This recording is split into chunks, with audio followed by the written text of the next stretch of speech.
सो guys now आज का जो सेशन है वो बहुत इंटरेस्टिंग होने वाला है, कंटेंट क्रिएशन, जो कि एक बहुत हाई डिमांडेड सब्जेक्ट है कि कंटेंट को क्रिएट करना कैसे सीखे। तो गाइज आज इस पर्टिकुलर सेशन में मैं आप लोगों को कंटेंट क्रिएशन सिखाने वाला हूं, वो भी एक अच्छे लेवल पे। अगर आपको ये कोर्स करना है तो गाइज आपको हर एक वीडियो को सीक्वेंस में देखना पड़ेगा, बिकॉज एवरीथिंग इज इंटरलिंक्ड। अगर आपने कोई भी वीडियो मिस किया तो मेक श्योर कि आप इस कोर्स को अच्छी तरह से नहीं कर पाओगे। ये यूट्यूब वीडियोस नहीं है जो मैं अपलोड कर रहा हूं खाली व्यूज लेने के लिए। Guys this is something a course, and course में हर चीज सीक्वेंस होना चाहिए। तो आई होप आप कन्विंस हो चुके हो। आइए चलिए गाइस शुरू करते हैं। तो आज का जो कंटेंट क्रिएशन है वो मेजरली इस चीज पे बेस्ड है कि आपको ऐसा कंटेंट बनाना है जो कंटेंट आपके ऑडियंस को कन्विंस करेगा आपके बिहाफ पे। अब guys being a single person, for example मैं एक कंपनी रन कर रहा हूं, तो क्या मैं इंडिविजुअली जाके हर एक ऑडियंस को पूरे इंडिया में ये बताऊंगा कि मेरा प्रोडक्ट ले लो? नहीं guys, it is not possible. वो ट्रेडिशनल मार्केटिंग में अगर होता था तो होगा, लेकिन अब डिजिटल मार्केटिंग में ये चीज नहीं होती। डिजिटल मार्केटिंग में आपका कंटेंट आपके बिहाफ पे बात करता है, चाहे वो 1% हो, चाहे वो 1 लाख हो, चाहे वो 1 करोड़ हो। यस, आपको इंडिविजुअली किसी से बात नहीं करना होता है। तो वो जो कंटेंट है, उस कंटेंट को इफेक्टिव बनाना एक डिजिटल मार्केटर का मेन फोकस होता है।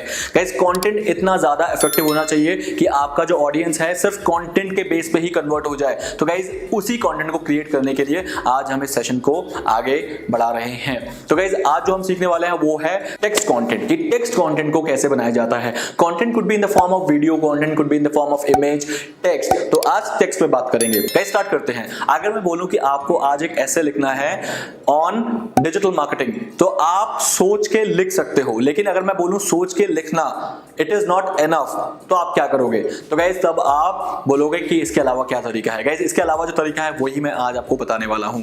हम बहुत ज्यादा चीजों को एज्यूम नहीं कर सकते। किसी पर्टिकुलर प्रोडक्ट और पर्टिकुलर सर्विस के बारे में लिखना अपने आप से सोच के गाइस बहुत ज्यादा गलत साबित हो सकता है, और कहीं ना कहीं वो कन्वर्ट नहीं भी होगा, इसके चांसेस ज्यादा बढ़ जाते हैं।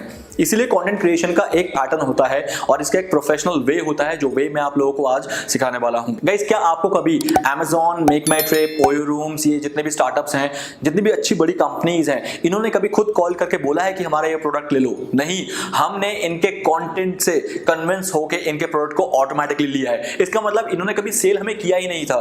गाइस इन्होंने सिर्फ और सिर्फ कंटेंट देने में बिलीव किया था, और वो भी एक अच्छा कंटेंट। गाइस एक अच्छे कंटेंट में 3 फैक्टर होने बहुत जरूरी है। Factor number 1, value.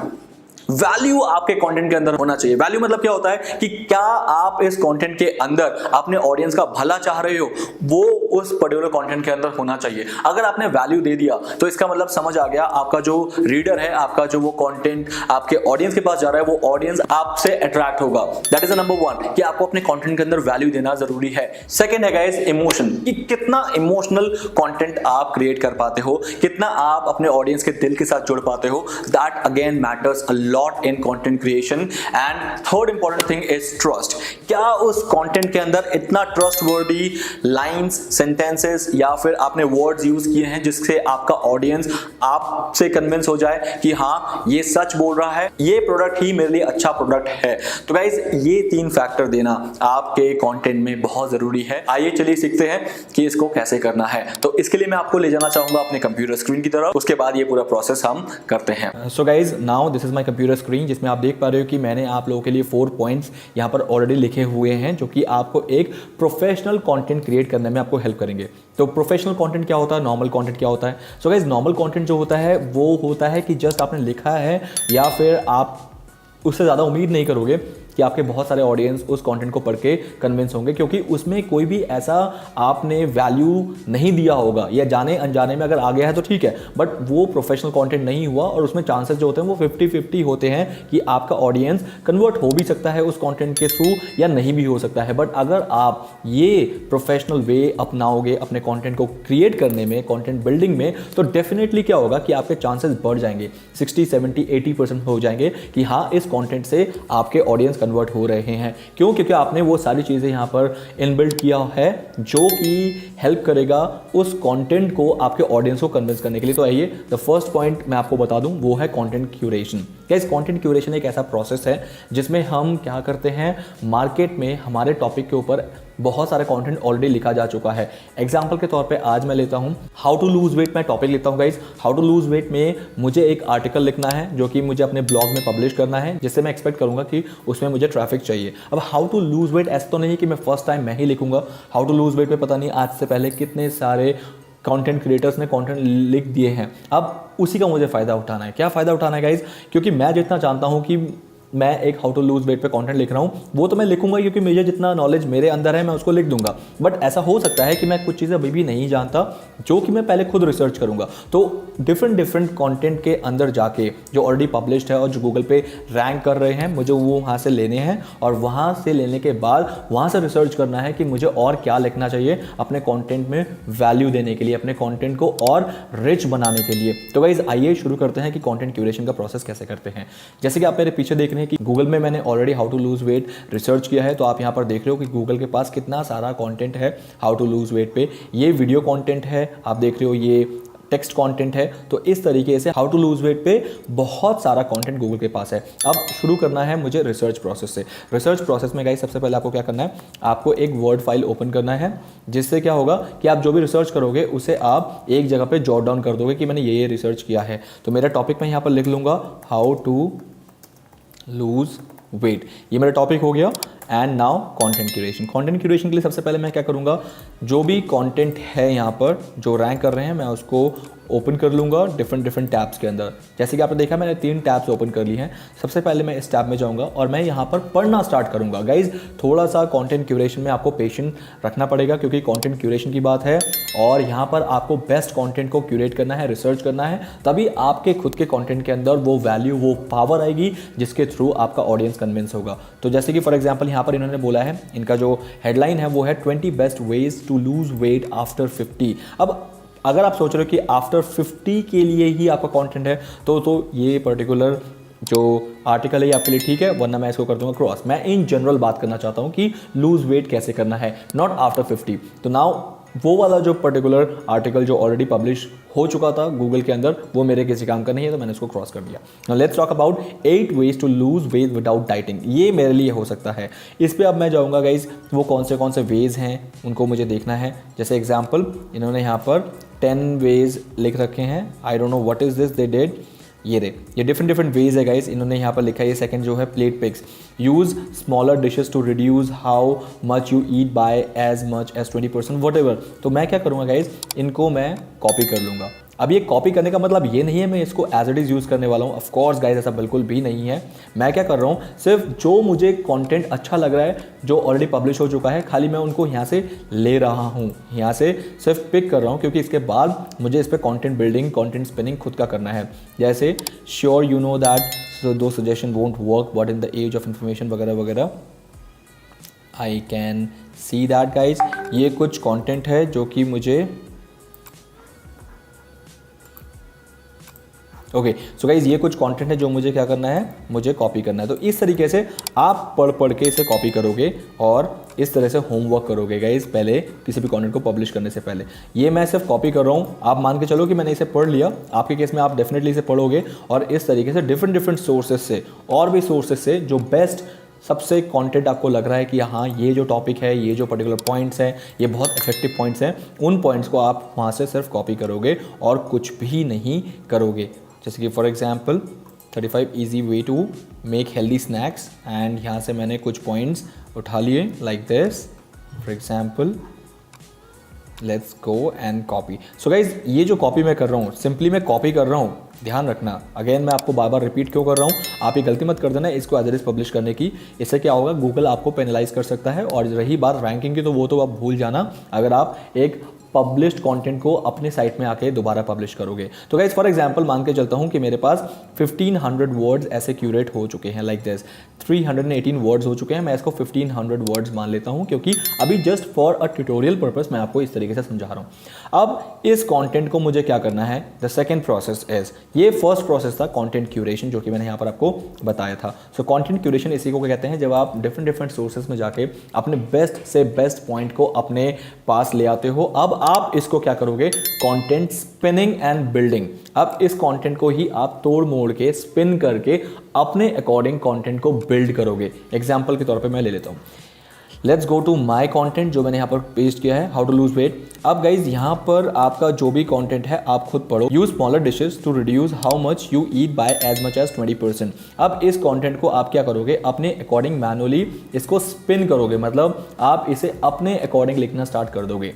अगर आपको मैनुअल अच्छा लगता है करना, क्योंकि मैनुअल करोगे तो डेफिनेटली वो बहुत ज़्यादा हेल्दी कंटेंट साउंड होगा, कि आपका जो कंटेंट है वो लगेगा कि हाँ आपने बहुत मेहनत से लिखा है। बट बहुत लोग क्या करते हैं गाइज, आज के डेट में बहुत सारे टूल्स अवेलेबल हैं जिसके थ्रू मैं इस कंटेंट को स्पिन कर सकता हूं, बट कहीं ना कहीं उस स्पिन कंटेंट को जो टूल्स के थ्रू किया गया है उसमें भी हमें मेहनत करनी होती है, तो हमें उस चीज़ का भी ध्यान रखना है। एग्जाम्पल के तौर पे मैं आपको दो चीज़ें बताऊंगा यहाँ पर कंटेंट को स्पिन करने के लिए। सो गाइज जब हम कंटेंट को स्पिन करते हैं तो वहाँ पर हमें दो चीज़ का ध्यान रखना होता है।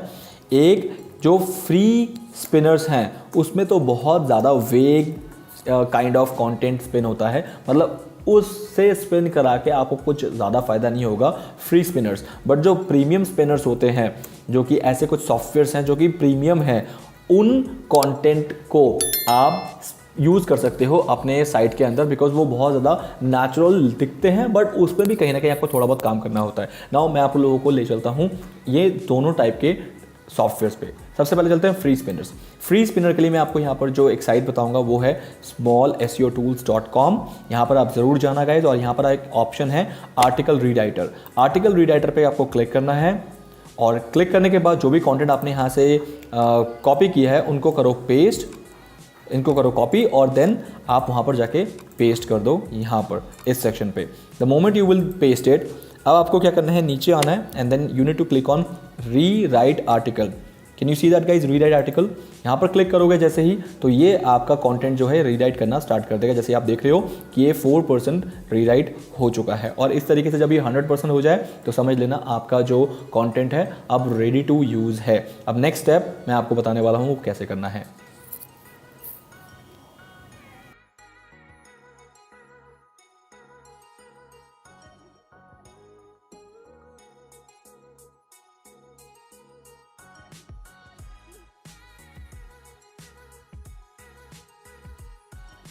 सो guys now finally you can see that here कि ये जो कंटेंट है इसको कर दिया गया है स्पिन।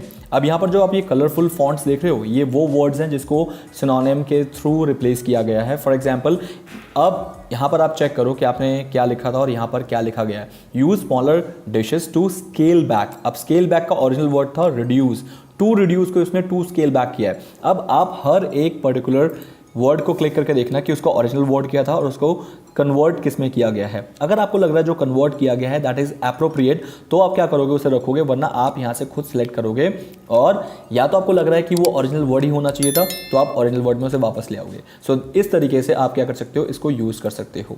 सो गाइज जैसे आप देख रहे हो कि जो जो चीज़ें यहाँ पर ओरिजिनल थी, इंक्रीज को हाइपरबॉलिक किया गया है, बट मैं इंक्रीज को हाइपरबॉलिक एक वर्ड सही नहीं लग रहा, तो मैं क्या करूँगा, इसे इंक्रीज को मैं मैग्नीफाइड कर दूंगा कि हाँ बढ़ाया गया है। देयरफॉर पहले क्या था, सो, तो उसको 10 और देयरफॉर में आप कन्वर्ट कर सकते हो, देयरफॉर भी ठीक है। यू विल, यू मे को यू विल किया गया है। तो गाइज इस तरीके से आपको खुद चेक करना है कि ओरिजिनल वर्ड था क्या, और फिर आपने उसको कन्वर्ट किस में करना है, दैट्स इन योर हैंड। तो इस तरीके से आपको ये पूरा प्रोसेस करना है। जैसे ही आपको लग रहा है कि ऑल गुड, मैंने सारा कंटेंट देख लिया है, ये कंटेंट जो है स्पिन हो चुका है और मेरे अकॉर्डिंग स्पिन हो चुका है और बहुत हेल्दी भी साउंड हो रहा है, क्योंकि मैंने खुद इसमें मैनुअली जाके एक एक वर्ड को चेक किया है कि वो जो सजेशन उसने दिया है सही था या नहीं था। व्हेन यू आर सेटिस्फाइड, जब हो गया, देन गाइज आपको क्या करना है, आपको क्लिक करना है नेक्स्ट पे। The moment you will click on next, अब आपको ये जो कंटेंट देगा that is purely you can use in your own site. Guys it will B 100% healthy. Still अगर आपको चेक करना है कि ये हेल्दी है नहीं है, तो आपको क्या करना है, एक प्लेजरिज्म चेक करना है। प्लेजरिज्म क्या होता है गाइज, प्लेजरिज्म चेक करना ये होता है जिसमें आपको ये पता लग जाएगा कि whether that content is already published. जो कंटेंट आप पब्लिश करने जा रहे हो, क्या ये ऑलरेडी कहीं पब्लिश तो नहीं है, क्योंकि अगर ये ऑलरेडी कहीं पब्लिश होगा तो मेरा कंटेंट डेफिनेटली नहीं रैंक करेगा। तो गूगल इस चीज़ का खास ध्यान रखता है कि एक कंटेंट रिपीट ना हो बार बार। तो इसीलिए आपको क्या करना है गाइज, आपको अब चेक करना है कि ये कंटेंट जो है प्लेजराइज है या नहीं है। तो इसके लिए मैं यहीं नीचे आऊँगा और क्लिक करूँगा चेक फॉर प्लेजरिज्म। एक नया टैब ओपन हो गया। गाइज नए टैब में आपको क्या करना है, नीचे आना है। ये कंटेंट जो है, जो ये नया कंटेंट है, ये आपका पुराना कंटेंट नहीं है, ये कंटेंट जो है नया, मतलब मैंने इसको स्पिन करने के बाद इसने ऑटोमेटिकली यहाँ पर पिक कर लिया है। अब नेक्स्ट यहाँ पर जाना है चेक प्लेजरिज्म पे क्लिक करना है। The moment you will do the check plagiarism, it will start checking कि कहीं इसमें से कोई एक भी लाइन ऑलरेडी कहीं पब्लिश तो नहीं है। तो गाइज यहाँ पर आप देखोगे कि ये रिजल्ट चेक कर रहा है। तो 70% चेक करने के बाद ये 100% कंप्लीट हो गया है। तो गाइज आपका पूरा का पूरा कंटेंट 100% यूनिक हो गया है, as you can see that. और ये 100% यूनिक होने का फायदा क्या है guys? Now the entire content, this content you can use for your own website. So guys इसे कहते हैं content spinning and building. I hope so far so clear. Guys अगर आपको क्लियर हो गया है then it will be really great. Why? Because आज के बाद आप कोई भी कंटेंट को इजीली क्रिएट करके उसे अपने साइट में पब्लिश कर सकते हो for your audience, just to make them convince about your product and services. या फिर अगर आप ब्लॉगर हो तो इस तरह से ब्लॉगिंग भी कर सकते हो। तो गाइज आई होप ये बहुत अच्छा प्रोसेस था, क्योंकि मैं खुद भी इसको यूज़ करता हूँ गाइज। लेकिन एक चीज़ का छोटा सा मैं यहाँ पर एक कैच बताना चाहूँगा कि please don't rely on this kind of tools all the time. Like 100% rely मत होना। हाँ, इनको 50-60% इस तरीके से यूज़ करना, रेस्ट 40% आप अपना योगदान ज़रूर दोगे कंटेंट को क्रिएट करने में। बिकॉज ये कंटेंट अभी आप पढ़ के देखना, जो भी कंटेंट मैंने यहाँ पर लिखा है इसको ज़रूर पढ़ के देखना। ये आपको उतना खास नहीं लगेगा, उतना अमेजिंग कंटेंट नहीं लगेगा जो कि एक मैनुअल कंटेंट होना चाहिए, एक नेचुरल कंटेंट होना चाहिए। अब नेक्स्ट स्टेप पे आते हैं गाइज। अगर आपको ये प्रोसेस समझ आ गया, literature check. Guys literature check एक बहुत इंपॉर्टेंट चीज़ है, क्योंकि आप खुद सोचो कि आप एक प्रोफेशनल कंटेंट बना रहे हो और उसके अंदर किसी तरह का भी grammatical errors, punctuation errors, spelling errors, ये सब छोटी मोटी चीज़ें रहेंगी तो आपका कंटेंट बहुत ज़्यादा ऐसा लगेगा कि इट इज़ अनप्रोफेशनल, एंड फिर उसके बाद तो कोई उस पर कन्वर्ट हो ही नहीं सकता। ऐसा कोई पैम्पलेट आपके हाथ में है जिसमें अननेसेसरीली उसमें आपको एरर्स दिख रहे हैं कि इसमें तो स्पेलिंग तक मिस्टेक है, आपको नहीं लगेगा कि ये कौन सी एक कंपनी है जिसको स्पेलिंग नहीं आती लिखनी, वो पता नहीं प्रोडक्ट कैसे बनाता होगा, तो आप एकदम से ही उस पर्टिकुलर प्रोडक्ट के लिए नेगेटिव हो जाओगे। और जहां लोग नेगेटिव होने शुरू हो जाएंगे आपके, तो कन्वर्जन तो बहुत दूर की बात है। तो गाइज इसीलिए कंटेंट क्रिएशन में literature check is very important. Literature check के लिए गाइज मैं आप लोगों को एक टूल बताने वाला हूं, that is known as Grammarly. आप में से बहुत लोगों को पता होगा, बट मैं फिर भी बता रहा हूं गाइज। ग्रामरली एक ऐसा टूल है जो कि आपके ऑनलाइन कोई भी कंटेंट को ना वो ठीक करने में आपको हेल्प करता है। ग्रामरली अगेन फ्री और प्रीमियम दोनों वेज में अवेलेबल है,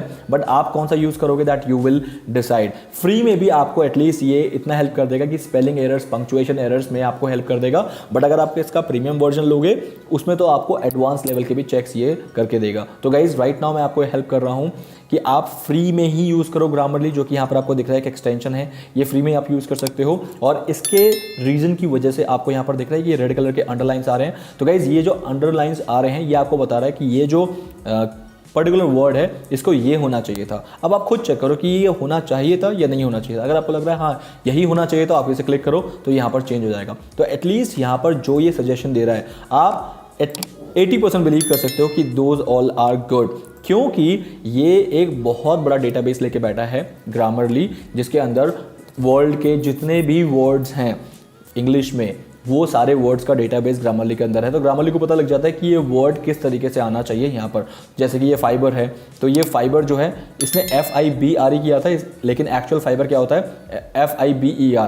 लेकिन यहाँ पर क्या प्रॉब्लम है गाइज, ये वाले फाइबर और इस वाले फाइबर में एक्चुअली में डिफरेंस है। तो फाइबर कॉन्टेंट जो इंग्लिश जो हमारा अंदर का फाइबर होता है, जो कि हाउ टू लूज वेट में यूज होता है, वो यही होता है, बट ये बता रहा है ये। तो यहाँ पर मैं करूँगा इग्नोर, क्योंकि मुझे ये वाला फाइबर चाहिए था जो हमारे मेटाबॉलिज्म से रिलेटेड फाइबर होता है, तो मुझे यही चाहिए, मुझे चेंज नहीं करना, तो मैंने इसको इग्नोर कर दिया।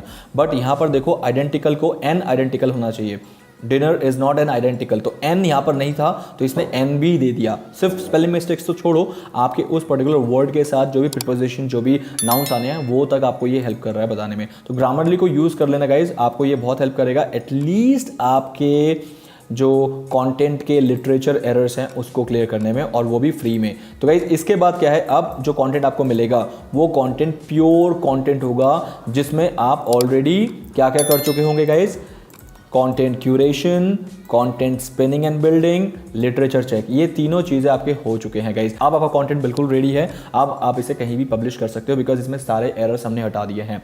नाउ अब बात करते हैं guys the real thing. The real thing ये है कि ये तो रही बात कंटेंट को क्रिएट करने की, बट उस कंटेंट के अंदर वैल्यू, इमोशंस एंड ट्रस्ट, ये चीज़ आपको मेजरली देनी है। क्योंकि अगर आप ये तीन चीज़ नहीं दे पाए, वैल्यू, इमोशंस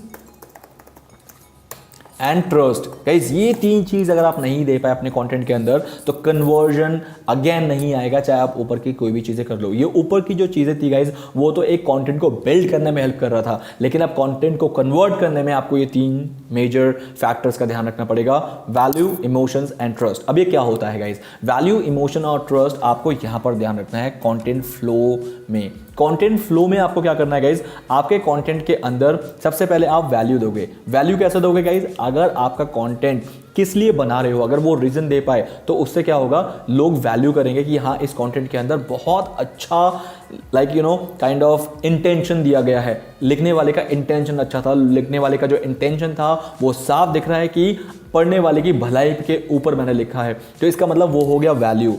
वैल्यू से एटलीस्ट लोग ये सोचते हैं कि आपकी इंटेंशन अच्छी है, अगर वैल्यू आपका आ गया। इमोशन मतलब कहीं ना कहीं आपके ऑडियंस, आपके रीडर को आपके साथ जोड़ता है। इमोशंस में आपको ये करना है कि हाँ, जो मैं लिख रहा हूँ वो प्योरली इस वजह से लिख रहा हूँ कि इसके थ्रू ही आप अपने जो भी मोटिव है, जो भी आपका पेन एरिया है, उसको सॉल्व करने में ये पर्टिकुलर कंटेंट हेल्प करेगा। तो वो इमोशंस में आता है। Now let's talk about trust. Trust is basically like आप अपने कंटेंट में सच बोल रहे हो, जिससे लोगों को ट्रस्ट गेन होगा। तो इसके लिए गाइज एक फ्लो चार्ट होता है, वो फ्लो चार्ट मैं आपको बता दूं।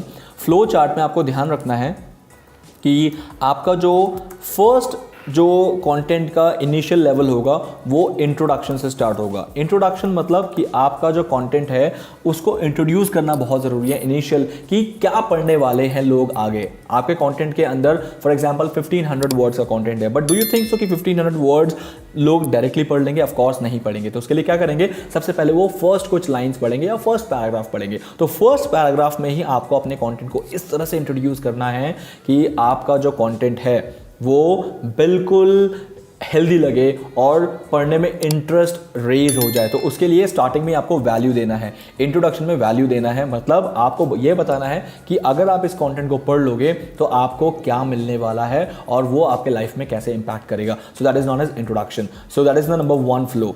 अब जैसे ही इंट्रोड्यूस कर दिया आपने अपने कंटेंट को, फॉर एग्जांपल आपका कंटेंट इंट्रोड्यूस हो गया है, now you need to just mention here the whole content. अब आप अपने कंटेंट को करोगे डिस्क्राइब कि क्या लिखने वाले थे। अब मैंने वो स्टेप्स दे दिए 1 2 3 कि हाउ टू लूज वेट में स्टेप नंबर 1 क्या है, स्टेप नंबर 2 क्या है, स्टेप नंबर 3 क्या है, स्टेप नंबर 4 क्या है। अब मैंने पूरा का पूरा कंटेंट जो है डिस्क्राइब कर दिया, जिसमें एक्चुअल में उसको पढ़ के अपने वेट को उसे लूज करना था, उसने एक्चुअल में पढ़ लिया। So guys now the next third step here. Guys third step में आपको कंक्लूड करना है। कंक्लूड करने का मतलब हो गया कि अब आप बताओगे कि फाइनल में आपका सारांश क्या निकला, मतलब पूरा जो आपने कंटेंट लिखा था उसका मेन रीजन क्या था। अब उससे आपका रीडर क्या फ़ायदा निकालेगा और कैसे निकालेगा और वगैरह वगैरह। कंक्लूड मतलब अब मोरल ऑफ द स्टोरी आती है यहाँ पर। कंक्लूड करने का फ़ायदा क्या होता है गाइस कि आपका जो ऑडियंस है वो आप पे ट्रस्ट करना शुरू कर देता है, क्योंकि आपने उस पर्टिकुलर जो पूरा डिस्क्राइब किया है कंटेंट को, उस पर्टिकुलर चीज़ को अब कंक्लूजन में ये बताया है कि इस तरीके से फ़ायदा आप उठा सकते हो अपने पूरे इस हाउ टू लूज वेट में जो भी आपने कंटेंट लिखा है। तो कंक्लूजन देना बहुत ज़रूरी होता है। And then fourth important thing जो आपको यहाँ पर करना है गाइज, वो है call to action. Call to action होता है कंटेंट के अंदर कि कैसे आप अब बोल रहे हो कि इस प्रोडक्ट को आप यहाँ से बाय कर लो क्योंकि मैं इसको रिकमेंड करता हूँ। अब खुद सोचो, जिसके कंटेंट पे ऑलरेडी वैल्यू और इमोशन और ट्रस्ट गेन हो चुका है, अब लास्ट में कोई रीडर आपका चाहता है कि हाँ यार ये प्रोडक्ट मुझे अच्छा लगा, इसको बाय करना है, बट आपने उसे कोई वे नहीं दिया, कोई तरीका नहीं दिया इसको कैसे बाय करे। कंटेंट को बंद करने के बाद तो वो भूल जाएगा कि हाँ इसको लेना था, या फिर भूल जाएगा या फिर बाद में कभी लेगा। अगर आपको उससे इमीडिएट कन्वर्ट करना है तो आपको कॉल टू एक्शन देना पड़ेगा। फॉर एग्जाम्पल बाय नाउ, उस प्रोडक्ट का लिंक आप वहाँ पर दे सकते हो। तो इससे क्या फ़ायदा हुआ गाइस, जिसको लेना होगा, हाँ 100% लोग नहीं लेंगे, बट जिसको लेना होगा एटलीस्ट वो हैंड टू हैंड उस चीज़ को ले सकता है वहाँ पर, अगर आपने ऐसा कोई कॉल टू एक्शन वहाँ पर मेंशन किया है। तो इस चीज़ का ध्यान रखना गाइस कि आपको call to action 4th level पे देना ही है, एटलीस्ट इमीडिएट कन्वर्जन वाले इमीडिएट कन्वर्ट हो सके। आई होप गाइज आप लोगों को समझ आया है। आपको इसमें कोई भी अगर डाउट है, कोई भी क्वेरी है, आप मुझसे पूछ सकते हो and I will be available for you. Guys ये था पूरा कंटेंट क्रिएशन। अगर इसमें आपको कोई भी डाउट या क्वेरी है, ऑफ कोर्स आप मुझसे पूछ सकते हो। तो गाइज आपने देखा कि प्रोफेशनली कंटेंट को क्रिएट करने के लिए कैसे मैंने ये सारी चीजें यूज की। गाइज मैं, मेरी टीम हमेशा इसी प्रोसेस को फॉलो करती है और एक अच्छा कंटेंट क्रिएट कर पाती है। तो गाइज आज के बाद ये फॉर्मूला आपका है, आज के बाद ये सारे ट्रिक्स आप यूज करोगे एक कंटेंट को क्रिएट करने के लिए। ऑफ कोर्स गाइज मैं आपको इंग्लिश या हिंदी कैसे लिखते हैं वो नहीं बता पाऊंगा, लेकिन अगर आप इंग्लिश में लिखना चाहते हो, अगर आप हिंदी में लिखना चाहते हो तो कैसे लिखना चाहिए, उसमें क्या क्या कंटेंट के अंदर होना चाहिए, वो आज का मेन फोकस था मेरा। तो गाइज प्लीज आप इन पैटर्न को जरूर फॉलो करना, बिकॉज ये पैटर्न ही एक प्रोफेशनल कंटेंट क्रिएशन में आपको हेल्प करेगी और आपका कंटेंट जो है वो कन्विंसिंग होगा। सो गाइज प्लीज फॉलो करो इस पूरे प्रोसेस को एंड इन सेशन को सिर्फ एक वीडियो मत लो, it is a full fledged course for you all people. Wait करो मेरे नेक्स्ट वीडियो के लिए एंड प्लीज मेक श्योर इस कोर्स को आप बहुत सीरियसली लोगे। Till then guys have a nice day, bye bye.